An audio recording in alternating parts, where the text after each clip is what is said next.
charity in Ireland which is concerned with, well, perhaps you're going to tell us all of these things shortly.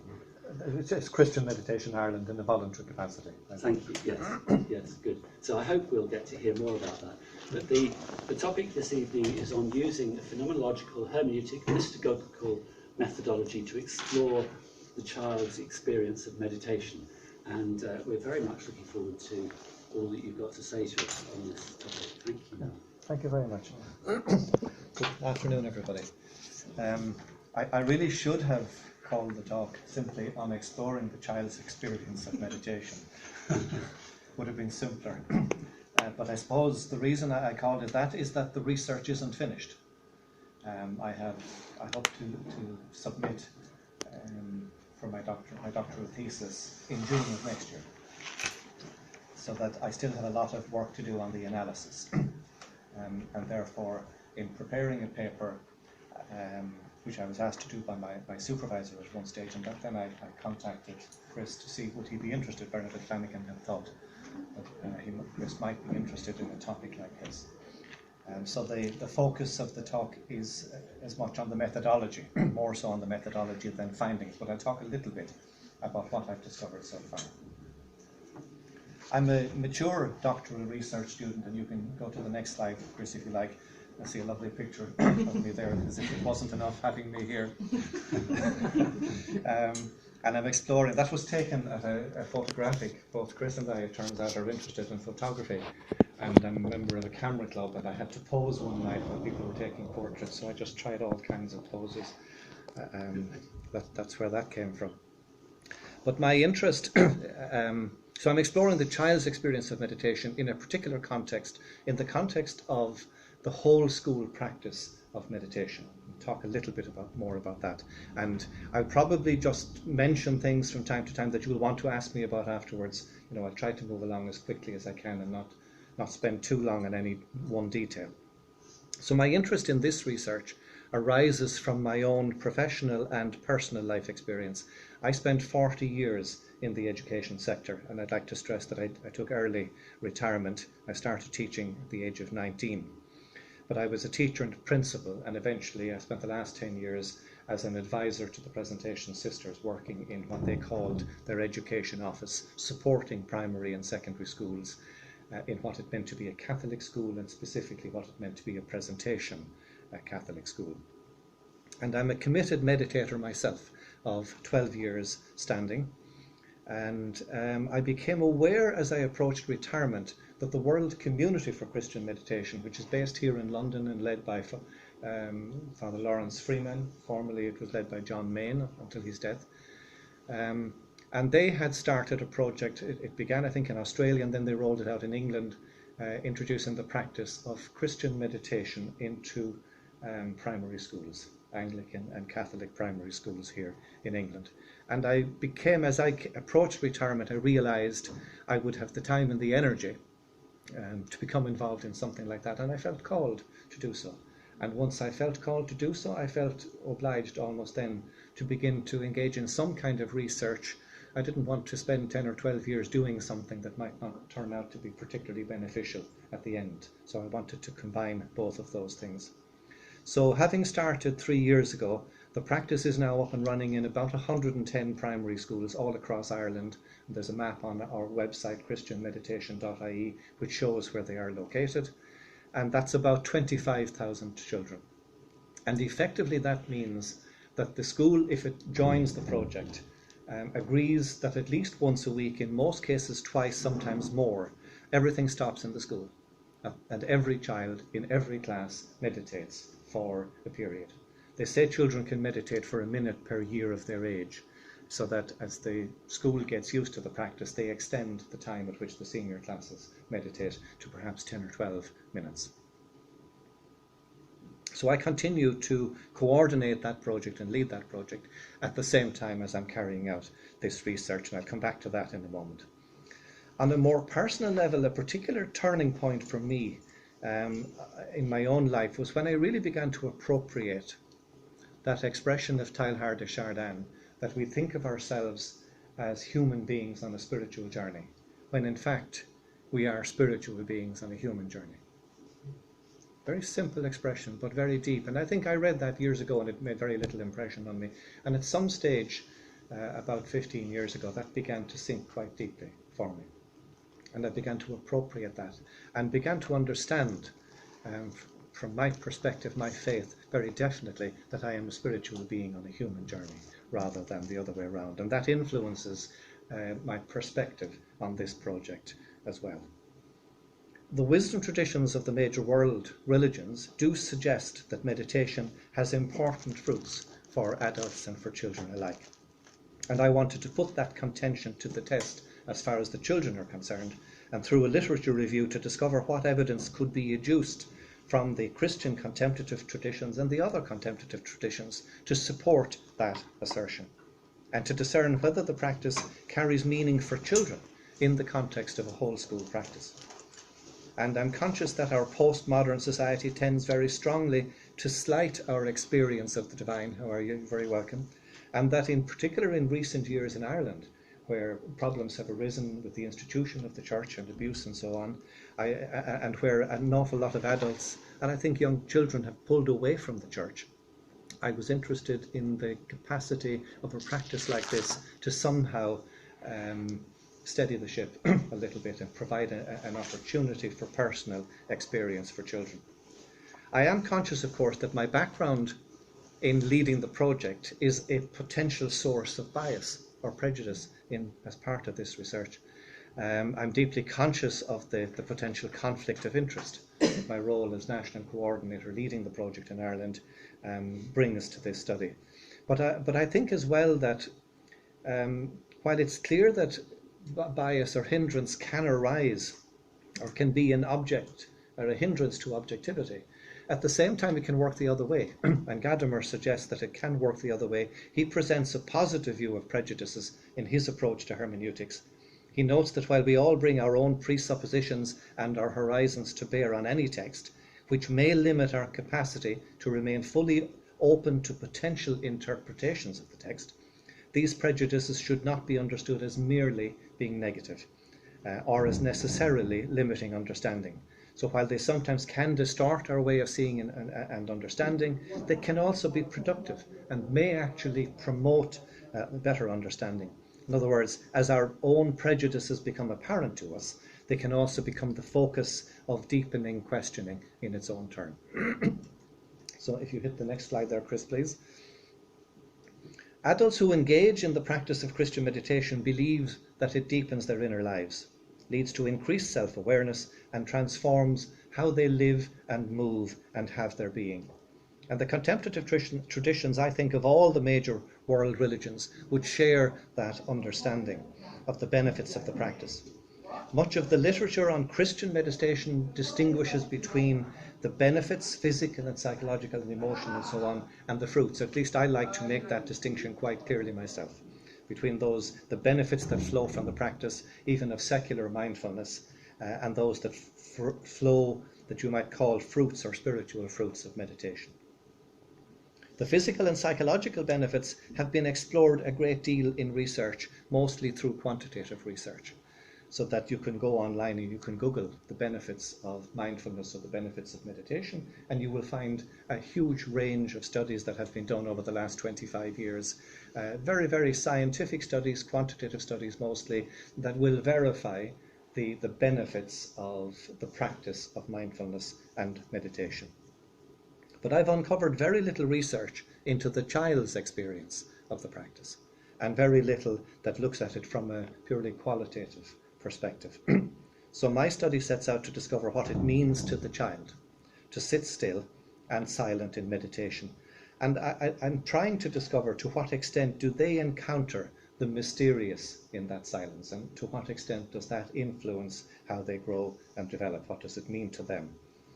So the study aims to explore the child's perception of its benefits and its fruits in their lives.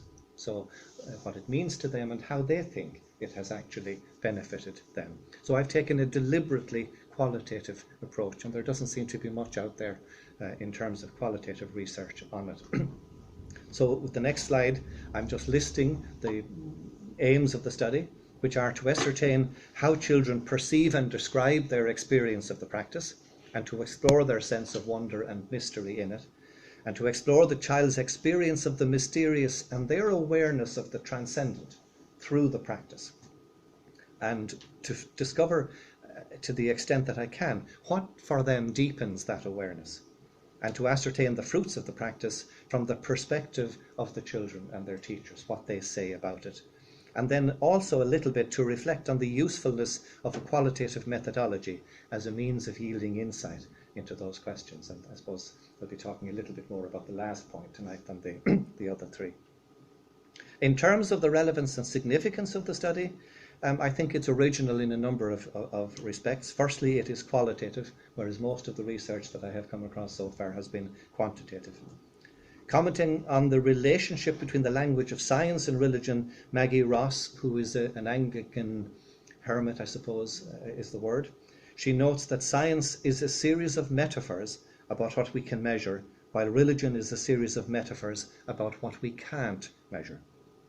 And of course, often what is most interesting about people can't be measured, with the result that sometimes simpler issues may be examined in research at the expense of more complicated, more complex questions, and important areas of research might as a result be ignored. So this study aims somehow to address that challenge, and it seeks to draw on the field of contemplative psychology, which aims to mine the treasures of psychological insights of many spiritual and wisdom traditions. Secondly, this study seeks to explore the child's experience of the mysterious and their awareness of the transcendent through meditation. And as I say, it looks to focus on the fruits of the experience seen from the child's perspective. I did a minor study on this as part of a Master's in Applied Christian Spirituality about 3 years ago. And that concluded that a qualitative mystagogical approach had real potential. So I determined that I would go on and continue with the study and bring it to doctoral level, and to explore whether it would enable children to give voice to the profound depth and richness that I believed was part of their experience. So my current research builds on and develops the earlier work significantly. It explores the experience of a broader age group of children, engaging with a total of 70 children aged between 7 and 12 years of age across 4 different primary schools. And it also engages with their teachers and with the principals of the schools. And it explores it in a non-denominational as well as in a Christian context. When I began this study, the title was to explore the child's experience of Christian meditation. And I intended limiting it to schools, Christian schools. And in Ireland, 96% of the schools are at least nominally Christian. But I came across a school where the principal, who is a meditator in the John Main tradition, but she's a principal of a non-denominational school, of which there are very few in Ireland, and she had started meditation with the children when she founded the school 8 years ago. So that the 12-year-olds in that school have now been meditating for 8 years. And I felt I couldn't miss that opportunity. Now, they weren't following exactly the John Main pattern of silent meditation, but they were following a form of guided meditation that finished with silence, and I just felt it was too good an opportunity to measure, so I adjusted the parameters of the study. So in pursuit of all of these, I undertook a literature review to help me determine the philosophical framework and the spirituality framework underpinning the study. I explored a range of philosophical approaches and associated methodologies, and I examined the literature on spirituality as an academic discipline, which is maybe in the past 25 years that has really begun to take off. I carried out a literature review on the spirituality of children and explored how children's spirituality has been researched in the past. And the outcomes of these reviews informed the design of this research. And I've now just concluded a review of literature on contemplative psychology, touching into mystical theology and the Christian contemplative tradition as well. And I concluded that a phenomenological, hermeneutical, mystagogical methodology was called for. That's a mouthful, really. So if I could just take a moment to explain very simply what that means. because the purpose of the study was to explore the child's experience of Christian meditation in the context of a whole school practice. A methodology was required which would enable me to access and enter into the mystery of the inner experiences of the children. And I explored a range of research paradigms, including positivist, interpretivist, transformative, and pragmatist. And linked to those paradigms are a range of methodologies which could be broadly classified as quantitative and qualitative. And both methodologies have been used in social research studies in the past, and in recent years mixed methods have been used to a considerable extent. Van Manen noted that research is a caring act.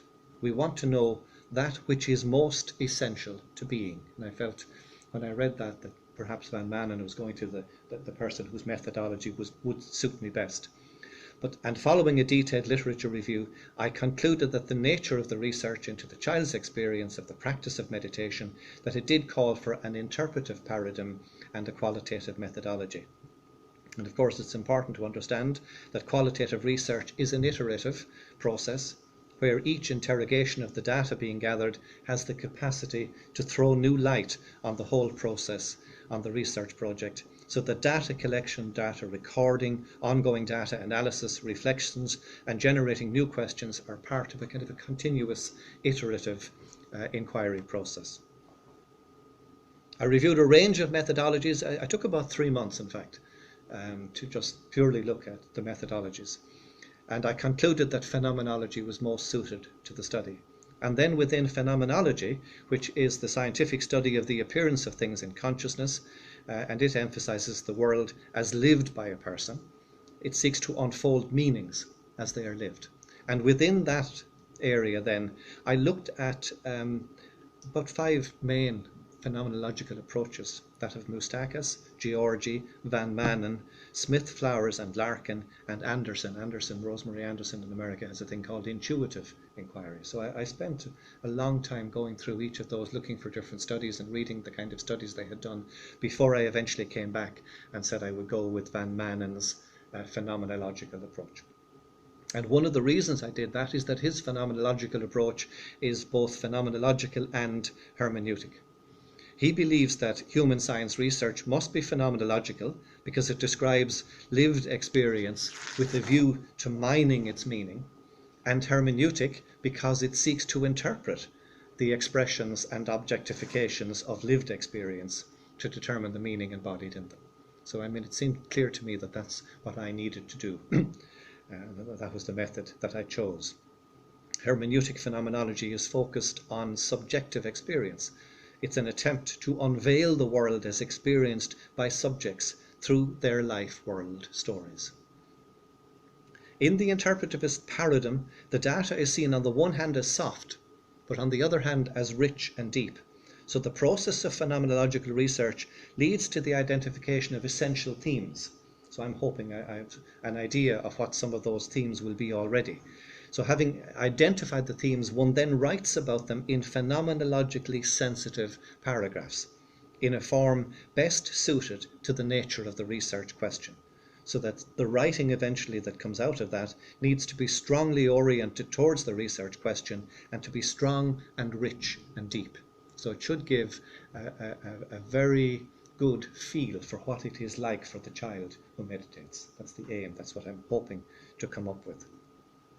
Van Manen also identifies 4, and later he made it 5, fundamental existential themes, which he talked about: lived space, lived body, lived time, lived human relation, and then he finally added lived things and technology. And I hope to examine the data, to reflect on the data in light of those existential themes as well at the end.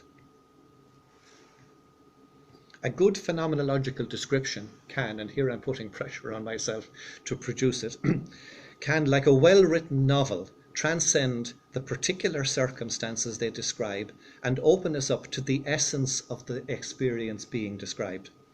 It acquires a certain transparency, so to speak. It permits us to see the deeper significance or the meaning structures of the lived experience that it describes.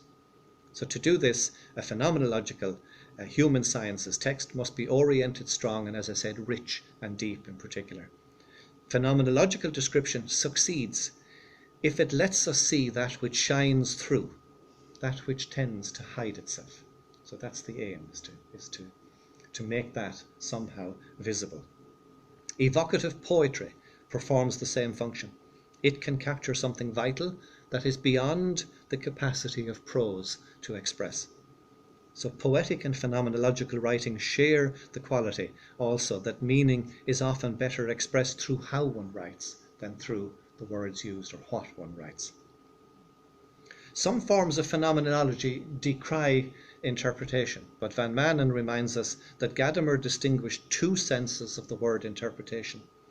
Its original meaning, according to Gadamer, was a pointing to something, as distinct from a pointing out the meaning. So you're pointing to what is already hidden there. So hence interpretation in that sense is not a reading in of some meaning, but is revealing of what the thing itself already points to. We attempt to interpret that which at the same time conceals itself. And in essence, the process is qualitative and inductive, and the outcomes, of course, are not generalizable, but they do give a rich, deep account of the experience. While some forms of phenomenology, well, I mentioned that. Now, I noted that Van Manen's method needed to be adapted to include a mystagogical element, because I needed to get at to get some understanding of the child's sense of mystery in the experience of meditation. And therefore I needed to adapt the Van Manen's approach. And I knew that I would be required to enter the world of the child at the level of mystery, so that the methodology would have to incorporate some mystagogical perspective. Now, there's a guy called Kees Weiman. His name is spelt. You can go to the next slide. Well, perhaps maybe we're not there yet. We're not there yet. No, but Kees, I called him Kees Weiman for a number of years until I discovered the pronunciation in Dutch is actually Kees Weiman. And he understands that mystagogical research as a form of spiritual accompaniment, where the researcher seeks to be alert to the movement of the spirit in the child or in the person that you're interviewing, in my case, in the child. That means that in my study and in my interviews, I must be open to hearing the child's experience, and in doing so be alert to the language and disposition of the child, and open to understanding what the child relates in terms of his or her relatedness to the mystery that they encounter, if they encounter it. I undertook a 2-year training program in spiritual direction in order to help me. So before I actually carried out my interviews with the children, I did a 2-year training program in spiritual direction, so I would be better able to accompany the children and to be more sensitive to what they might say. So in summary, the research will utilize a hermeneutic, phenomenological, mystagogical methodology. And on a very simple basis, I have spoken to 70 children, and I have listened to what they have to say, and I'll say more about that in a moment. I also undertook a literature review on the spirituality framework. So you can go to the next slide. And there's Kees Weiman's name. You can see why, until somebody explained it to me, I was calling him Kees Weiman. Kees Weiman. So Weiman uses the expression primordial spirituality, because this type of spirituality belongs to the basic process of human existence, beyond or prior to the type of spirituality as it is institutionalized in the various schools of spirituality in the world's religions. From my review of the literature on human spiritual experience, I conclude, as Brendan Hyde expressed it, that spirituality may be considered to be a natural human predisposition or an innate human trait. Now, I know that is contestable, but that's where I'm coming from in terms of it, that spirituality may be considered to be a natural human predisposition or an innate human trait. It is something that people are born with, essentially dynamic, and which continually seeks articulation and expression in human life. Yet despite the growing awareness of the innate spiritual capacity of the human person, it was a common understanding, of course a very serious misunderstanding, that spiritual awareness required a cognitive capacity beyond the reach of children, and that their spiritual lives developed only in parallel with their capacity for language. And that was believed for a long time, right up until the 60s, I would think. and indeed little systematic consideration has been given even recently to the child in official Roman Catholic teaching. Rebecca Nye, who has done a lot of research in children's spirituality, she observes that researchers naturally tend to be products of the contexts in which they find themselves, and that this commonly held mistaken view resulted in the misguided approach in research in particular, which regarded children as too young for spirituality, so that there was no point in talking to children about spirituality because they couldn't understand what it was.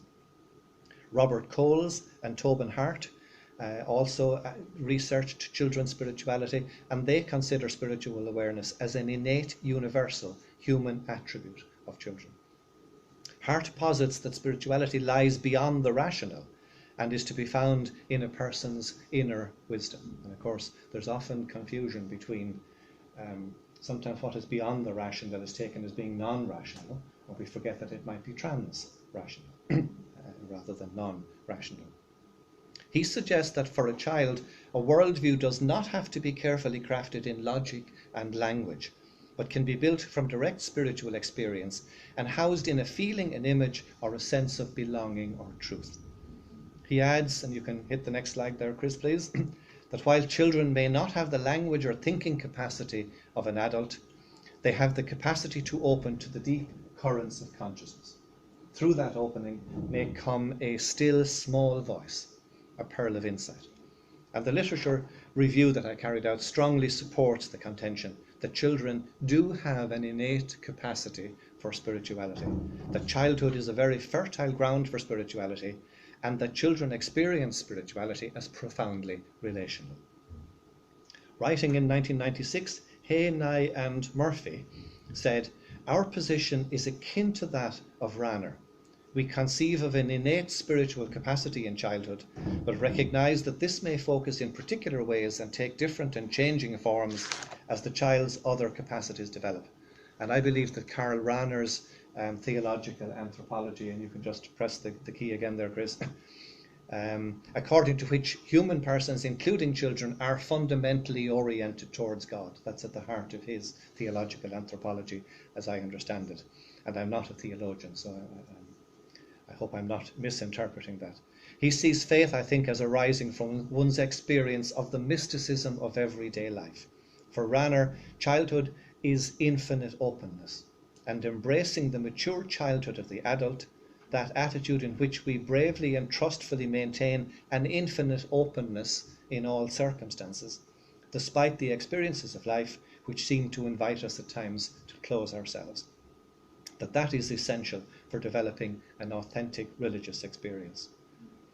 He suggests, and I agree, that as one grows and develops, it is in the unfolding of one's personal history that one simply realizes what one already is.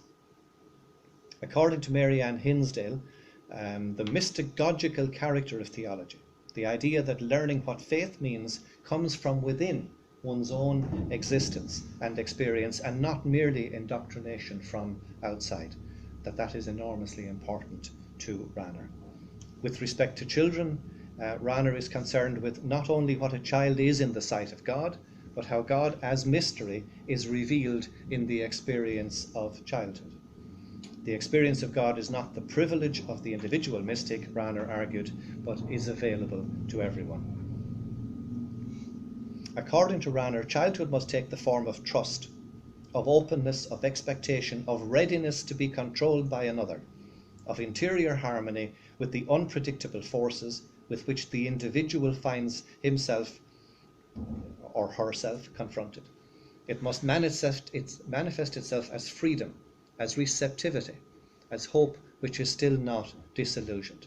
And this, he says, is the childhood that must be present and active as an effective force at the very roots of our being. This, in other words, is the childlike nature that is required of us at any and every age, and it leaves us open and vulnerable to mystery.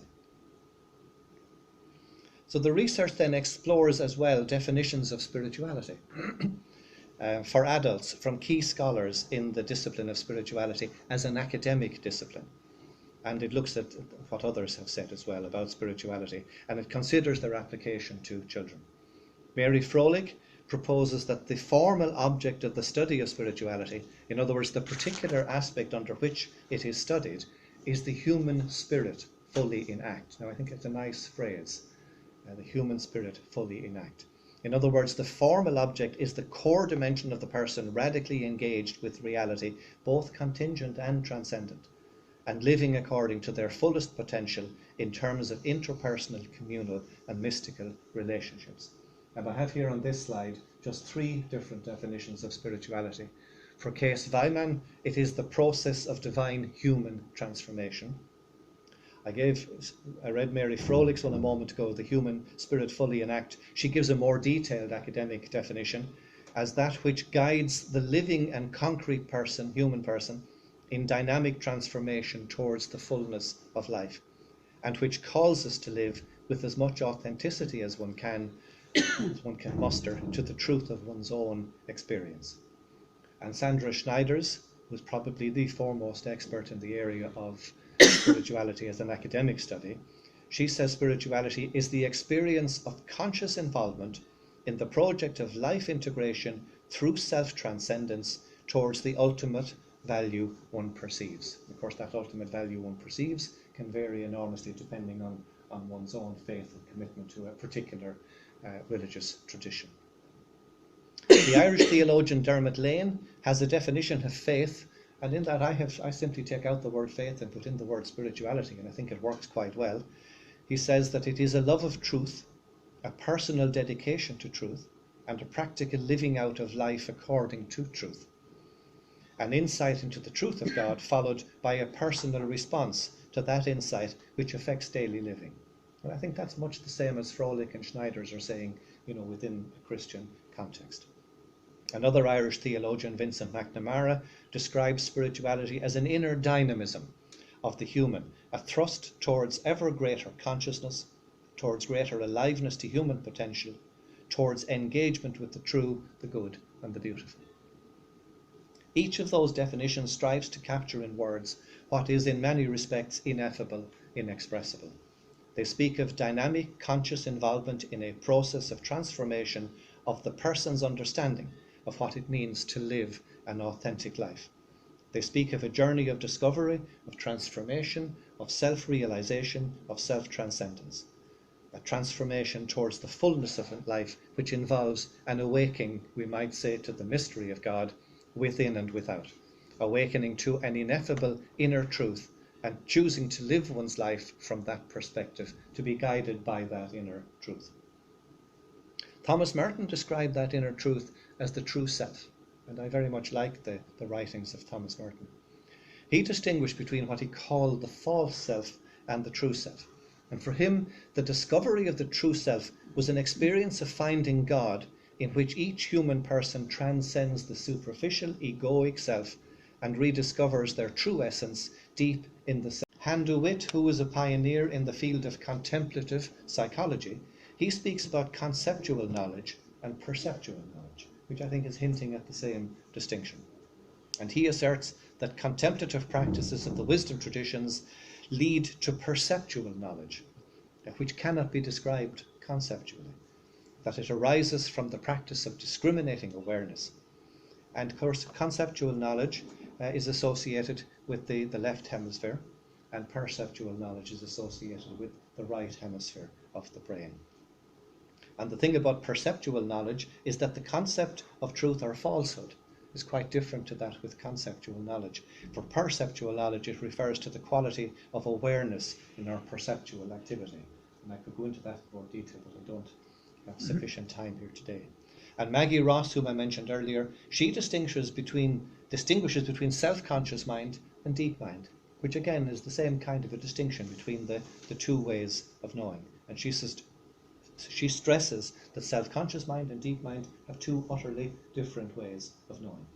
And whereas we think of the unconscious or what she calls deep mind as not actually being a thinking mind, it is very much a thinking mind. And she talks about the paradox of intention as a very good example of that, and I can elaborate on that if anybody wants afterwards. So Rebecca Nye counsels that conversations with children about their spiritual thoughts and feelings are not simply a matter of asking the right questions, but it requires the researcher to be fully present and attentive to the child, alert to discerning if the child's comments are genuine and heartfelt, or whether they are somehow trying to please the interviewer by providing the right answers to the questions. She stresses as well the importance of attending to the feelings of the child, perhaps even more than to the content of what they're saying, and paying attention to and being responsive to their non-verbal language throughout the interview. She found that for many children, Christian religious language was inadequate for expressing their spirituality, and she learned that children spoke in more personal, meaningful terms when they were allowed to speak from the heart. Of course, the question is, how do you allow that? How do you enable that to happen? She advises adult researchers to understand that the adult capacity with language may indeed impede the adult's capacity for attending to the numinous in what the child is saying. It may impede the adult's ability to notice that which inspires deep spiritual awareness in the child. So this research attempted to develop protocols and aids that create opportunities for children to say more. And I think you can jump on about 2 slides now, Maggie. That's Hans DeWitt and Maggie Ross have talked about those, and then the next slide, please. So we now move on to the research design. I decided to engage with 48 children across 3 schools in diverse settings. Accordingly, but I suppose I haven't really dealt with that slide, sure I haven't, the research design, the focus on the non-verbal. I've hinted at it, just to say that it was, she deemed it very important to focus on the non-verbal. I've talked a little bit about that, and the question is, how do you do that? So the next slide, please, Chris. So I went and looked at, decided to work with 48 children across 3 schools, 16 children in each school, roughly 5 or 6 from each of the ages 7, 9 and 11. That was the intention. And a number of factors were considered in choosing the schools, and I won't go into what those factors were, but they were all reasonable considerations that you would need to take in a case like this. So that I ended up with a total of 48 children from 3 schools, 2 participating in the project that I'm running, and 1 multi-denominational school that I spoke about at the start. But I had also done the pilot study initially, and the pilot study looked at 22 children in a girls' school, with whom I had a good relationship and which had taken part in my previous study. So the findings overall will incorporate the findings from the 70 children from 12 teachers and 4 school principals. The next slide again, please, Chris. The study then sees itself as research with children, not on children. And I decided I would interview each child on 2 occasions, each for approximately 30 minutes. It extended beyond that sometimes, so that I spoke to each child for an hour overall. The teachers from the classes from where the participants came were also interviewed, as was the school principal. And the interviews were designed to elicit from the children a description of their experience of the practice and what it means to them. And I used open-ended, holistic, semi-structured questions or prompts in a form suited to the age of the children involved. And the format was designed to give space to the children, to encourage the children to do the talking, to generate their own narratives and to develop their own ideas. And the analysis then will be conducted according to Van Manen's approach. And I can go into that if anybody is interested, but I won't spend very much time on it now. The first interview with each child, if you can just click the button there again, explored the child's disposition to the practice, their relationship with God in light of the practice, and it used photo elicitation as a technique, and I'll talk about that in a moment. And the second interview, which took place about 2 or 3 weeks later, tried to dive deeper into what the children themselves had said in their first interview, but it also sought to explore issues that were emerging from the interviews with all of the children, and not just so that other children could have mentioned aspects of the experience that were important to them that a particular child mightn't have mentioned. And I wanted to try to get the views of each child on the views of all of the children, as well as on what they had thought themselves and said themselves initially. So I used photo elicitation. In other words, I used a series of photographs. I had done a little bit of research where people had done this before, and I used a series of photographs and gave them to the children. So if you go on to the next slide, Chris. Most of those I took myself, but a number of them were just robbed from the internet. And I hope that that isn't a breach of ethics. But most of them, as I say, I took myself, and they simply encompass a range of human activity. And so that in the first part of each interview, I spoke to the child, as I said. So the first 10 or 15 minutes was dealing with the child, asking them what they thought about meditation. Did they like it? How would they feel if the school stopped meditating? A range of questions just to get them talking about their experience. And the second half of that interview was looking at these slides. And the children were then invited to go through, each of those slides was about the size of an A4 page. So they were to pick them up and pick out the ones that reminded them about meditation. So it was metaphorical in that sense. And then they were to pick out the 3 or 4 that most reminded them of meditation or aspects of meditation. And then they were to talk about the picture. So once they had chosen one, the question was, why had you chosen that picture? Why does that remind you of meditation? So if we look at the next slide, here's an example. And if you press the button twice more, Chris, please. You can see that one child just said about this one, the bird is absolutely still like I am in meditation, and that's why I chose that image, because I'm very still in meditation. But then she went on to say like that, as she looked at the branch, it was a living tree, a living thing. It was like a living person. The buds are coming out. And then she said, that's like its spirit blossoming. So, I mean, here now the child was using the language of spirituality without really talking about spirituality as such, and yet she had chosen the photograph because it reminded her somehow of meditation. And that insight led her a little later to say that meditation allows the spirit to show its own shine. And she went on to say, and that is unique to every person. She mightn't have used the word unique, I'll have to go back and look at the air, but that was the intention of what she said. And she said, meditation lets you know, now, okay, it's your time to grow now. I thought there was something quite powerful in that, just coming from a single photograph. If you go on to the next one, this was very popular, but chosen a good number of times, bright and colourful. And it was interesting that they went and associated the practice of meditation with brightness and colour and life. But if you go on, just press the slide twice more until you see what they said. A lot of them said it just makes them feel joyful, and that's why they chose it. Others commented that the fish were free to do whatever they liked. And maybe they were thinking of Nemo, I don't know what other associations they would have brought to bear on it. But they were saying that it led them to talk about how meditation left them feeling free. I mean, all of the children initially, the first thing every child said to me was that meditation just gets everything off your mind. You feel great, you feel relaxed, you feel calm. All of those things that they say mindfulness does for you.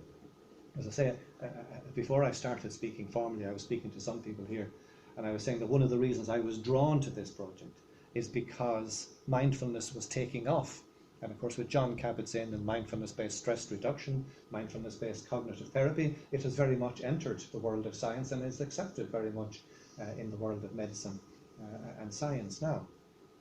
But my concern about that is that it doesn't go deep enough, that there are fruits, spiritual fruits to meditation, which if children are not told about them, it will take them a lot longer to realise that the practice in actual fact gives rise to those fruits. And some went on to comment then in this. They talked about a sense of inner freedom, a sense of spaciousness, and went on to comment that meditation helps me to be myself. And they gave concrete examples of what that meant. If you go to the next slide, Chris. Now this slide arises from a pair of 7-year-old twins who used to meditate in the spare bedroom, empty bedroom in their mother's house. And the wardrobe was empty, so they would each take a cushion from the couch and bring it into the narrow wardrobe, and they would close the wardrobe doors, and they would sit back to back against the walls facing each other, and they would meditate. And I thought that was lovely, and both twins had volunteered to speak to me separately. One of the twins in the first interview also mentioned that sometimes at night in the summer, when the boys have gone in from playing on the green, herself and her sister would go out and sit on the green and look up at the stars. and they would hold hands. And she said, and then we would meditate. But it seemed to me, she said, after a while, I knew it was my sister who was there, but it seemed to me as if she had gone inside, and it was God's hand I was holding. And I thought that was a lovely image, lovely metaphor. Her sister said nothing, never mentioned it. So, and I hope this was ethically acceptable, in the second round of interviews, and for this child only, I introduced this picture and asked her if she had any comment to make in it. And she said, oh, that reminds me.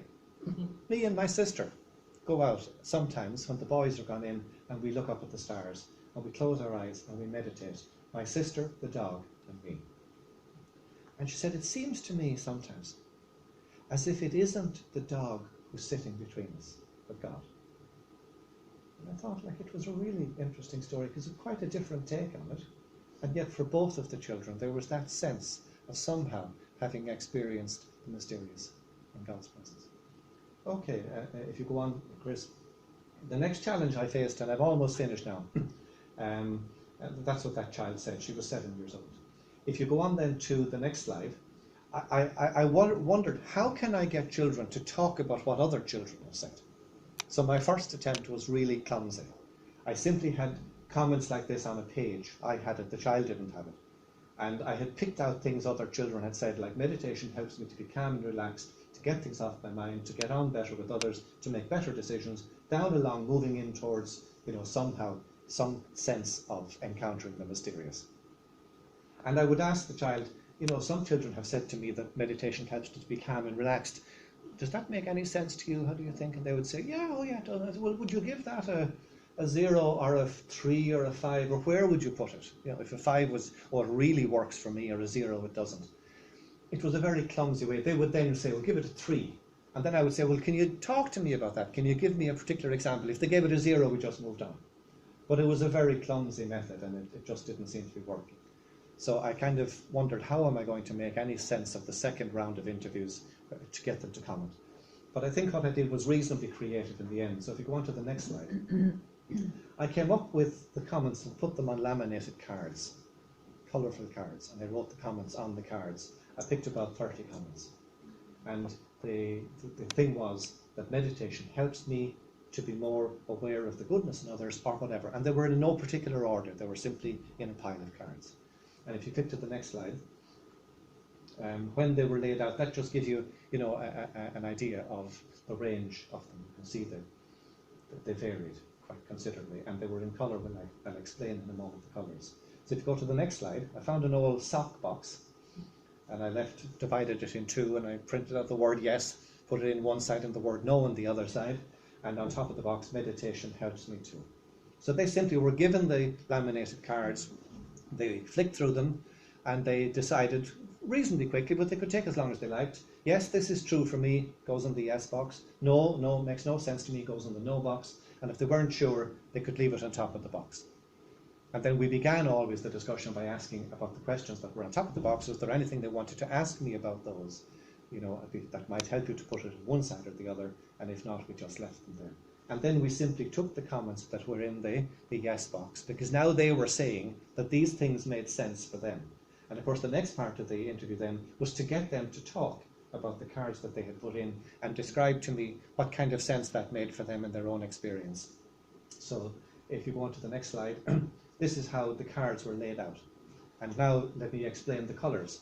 I noticed as I was writing up the cards, this was about my 4th iteration, but luckily before I went to any of the children, my wife had to undergo this interview, my children had to do this interview, until we figured out a really good method. And what I came up with in the end, I noticed that on the bottom right-hand corner there, almost every child said initially, meditation helps me to be calm and relaxed, to figure things out better. So I would describe them as practical, pragmatic benefits. The next ones on the bottom left were comments that showed some growing sense of self-awareness in the children.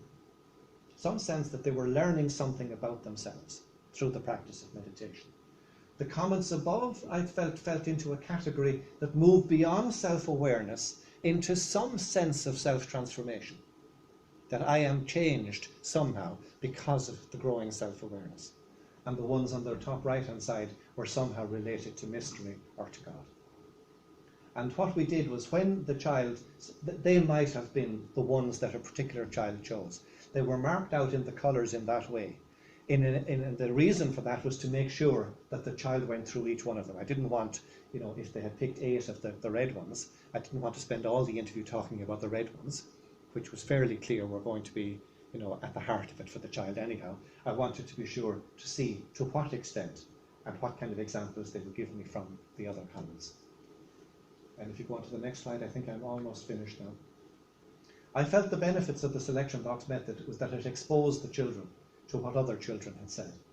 And when the comments struck a chord, they named for them something they had experienced which they hadn't articulated themselves for whatever reason, or it clarified something for themselves that they might not have been able to put into words before.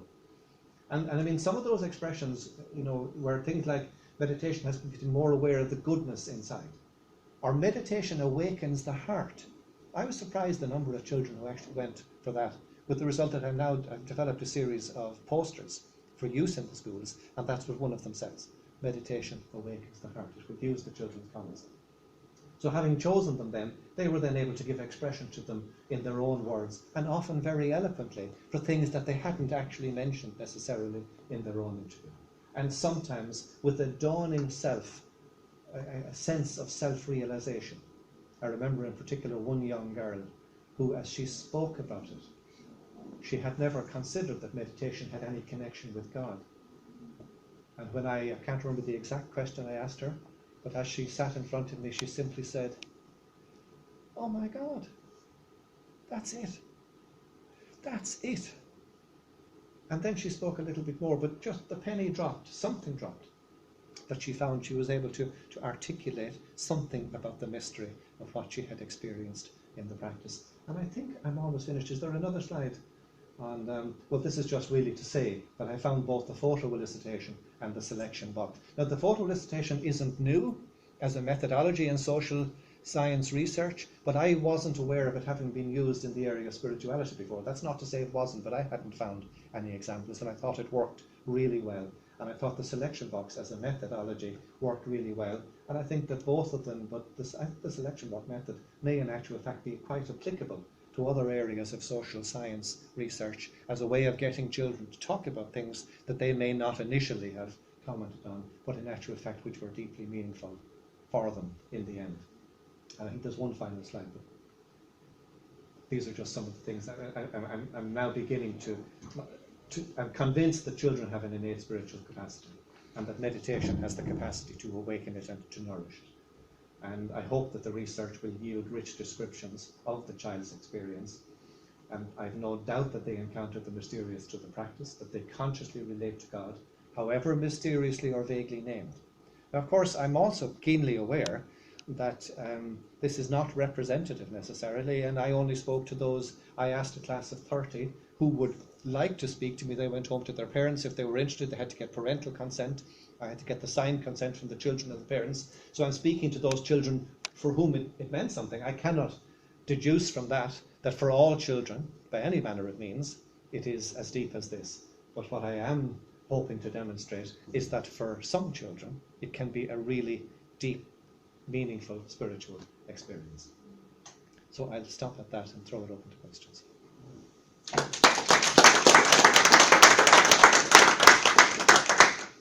Well, thank you, Noel, and some wonderful, colourful pictures. I love the pictures of the children. I was quite bold, really, after the interviews were over in each school. Yeah. I was conscious from when I had started the project that there were very few pictures of children meditating. Yeah. And when they are, they're usually in the lotus position.